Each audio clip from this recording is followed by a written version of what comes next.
Madden legacy game. Here comes Devin Hester bringing it out. And he returns this to the 22.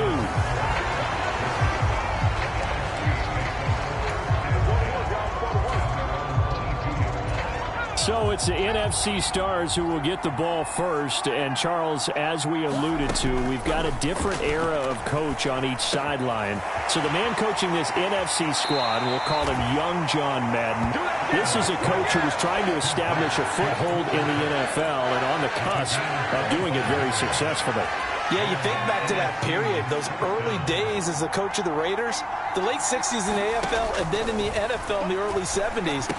Coach was a guy who was ahead of his time.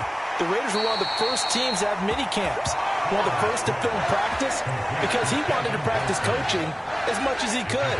And his teams, they were successful right from the start of his head coaching tenure. 1st and 10, it's Favre. Well, the pressure gets home, and the AFC comes up with a sack. Now that after the sack, it'll be interesting to see what they have planned for 2nd and 23. And pressure coming, and they got him once again. Javon Curse. Now 2 sacks for him already here in this first quarter of play. Needs something from deep in the bag of tricks here after 1st and 2nd down went backwards. It's 3rd and very long. And that is incomplete. And 3rd down is a key down in any game you play. And 3rd down defense, something we've got to watch in this one. Got to be effective on the passing downs. That's a pretty good first step right there. They're going on 4th down. It's Favre. Buying time to his left. Now he's going to let it go deep back over the middle. And this one is incomplete. A surprising move here on the opening drive of the game. And this defense delivers a turnover on downs on the very first drive of the afternoon. So they give it up just on their side of midfield. And, yeah, I mean, a surprising decision there to go for that. Must have a lot of confidence in his defense. Must feel like, hey. Oh, he can't get away, and Brady will go down. So as we mentioned at the top, let's take you through the life of John Madden. And, you know, it's very fitting that we're here back in the Bay Area, not just because John's so associated with Raider football, but also because this was where he spent his formative years. Yeah, he grew up over in Daly City with his buddy John Robinson, who would also become an NFL head coach. And he played his high school ball at Jefferson High, eventually wound up playing tackle at the University of Oregon, and later Cal Poly San Luis Obispo. Played well enough that in 1958, he was a 21st round draft pick of the Philadelphia Eagles. That's right, they drafted 30 rounds then. Charles, you mentioned Coach was a 21st round draft pick back in 1958. It was the Philadelphia Eagles who selected him. But unfortunately for John, knee problems, they just continued to dog him. He was hurt in his first training camp, actually never saw the field as a player in the NFL. But it was still during his time with the Eagles, you and I were talking about this before going on air, that you could start to see the light bulb going on for what his career path might entail. And it went on in a big way, didn't it? Because while he was rehabbing his knee, he started to spend a lot of time breaking down film with the Eagles, with quarterback Norm Van Brocklin, the future Hall of Famer and future head coach in the NFL. Remember, Norm Van Brocklin coached with the Falcons. He coached with the Vikings. And he's there during that time. I think Coach Madden realized his love of football and love for teaching, combining all that together, and that meant being a football coach. So in 1960, began his coaching career at a small college south of San Luis Obispo called Allen Hancock, and then later at San Diego State University under another legendary coach, the guy who could throw it around pretty well, Don Coryell. Ready to begin their next drive here, the NFC offense.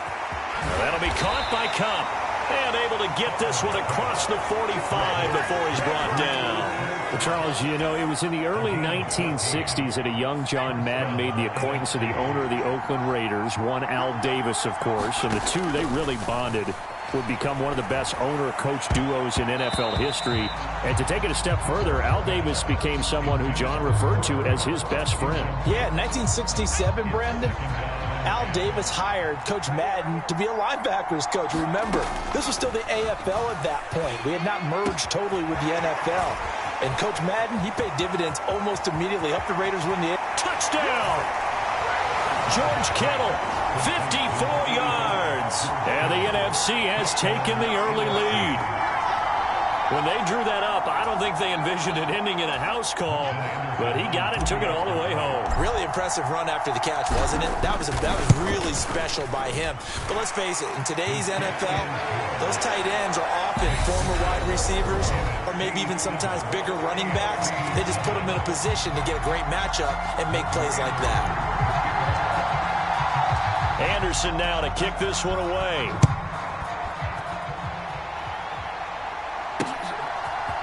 Here comes Hall. He's going to bring it out. And only able to get this to the 19, so probably should have opted for the touchback.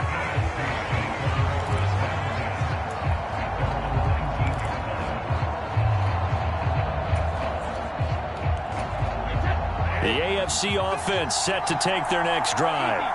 And last time they were stopped on 4th down, had a drive stalled out. We'll see how they respond this go-around.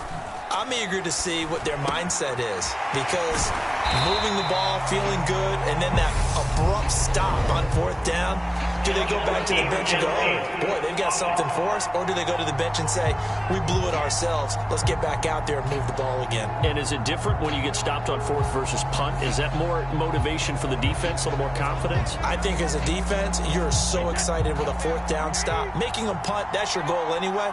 But a 4th down stop, that's almost a sign of disrespect that they went for it in the first place. And when you get that, you feel great about yourselves. And they're going to have this across midfield and inside the 45. Charles, you talked about John Madden and the Raiders going on a ride. Well, try these numbers on for size. In 10 seasons as a head coach, the Raiders won their division 7 times. They finished second the other 3 times. And he became the youngest coach to amass 100 career regular season victories and is still, to this day, the franchise leader in wins. And when you think about it, that's where that rivalry with Kansas City really took root. As did the expression commitment to excellence. And boy, was it personified by the players who played for Coach Madden. On offense, how about quarterback Kenny Stabler, wide receiver Cliff Branch, wide receiver Fred Biletnikoff, tight end Dave Casper, to name a few.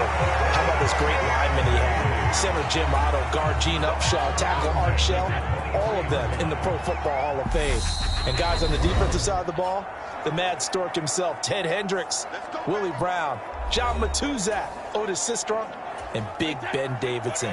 So many great players, so many great memories.